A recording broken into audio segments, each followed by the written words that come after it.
ঈশ্বরের সাতানীপাড়া গ্রামে ভবেনচন্দ্র বর্মনের ৬২% জমি দখল করে বেড়া দেয়া ও কয়েকটি ঘর উচ্ছেদের অভিযোগ উঠেছে স্থানীয় শমশের ও তার পরিবারের বিরুদ্ধে। এ বিষয়ে থানায় একটি অভিযোগ করেছেন তিনি। বিষয়টি সমাধানের জন্য থানার অফিসার ইনচার্জ দুপক্ষকে দলিলপত্র নিয়ে থানায় যেতে বললেও শমশেরের পরিবারের কেউ যায়নি। ভুক্তভোগী ভবেনচন্দ্র জানা নিরুপায় হয়ে এলাকার গণ্যমান্য ব্যক্তিবর্গ নিয়ে সালিশ করা হয়।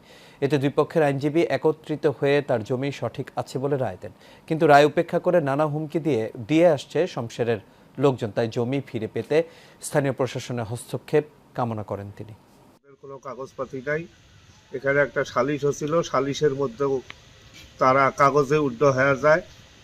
তারপরেও খরচ দেওয়ার জন্য এরা 2 লাখ টাকা শিকার হয়েছে। ওদের দাবি 5 লক্ষ টাকা দাও। এই কাগজ ওরা চুরি করে রাখিয়ে কোটো সবখানে রাখছে, আমরা আর কাগজ খুঁজে পাই না। কলে এই কাগজ আনো, এই কাগজ আনো, কাগজ দেখান আমাক। এই কাগজ খুঁজতে বাবা প্রায় 4 লাখ 4.5 লাখ টাকা গেছে, সবখানে টাকার অপচয় হয়েছে। জায়গা জমিন, এই যে গরু ছিল আমার কয়েকটা, গরুগুলো বিক্রি করিয়ে আমি বিস্কিট খাওয়ার মতন পয়সা নাই আমার, সবগুলো তাদেরকে দিচ্ছি। 43 বছর থেকে মনে করেন কিনে এবার খাবার নিচ্ছে, খাওয়ার পরে জমিটা দীর্ঘদিন আবাদ কৃষি করি পেরেছে।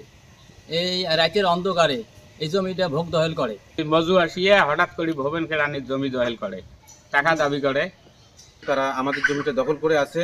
আমরা বিভিন্নভাবে তাদেরকে বোঝাইতে চেষ্টা করতেছি, আইনের কাছে কিন্তু সঠিক কোনো সমাধান পাচ্ছি না।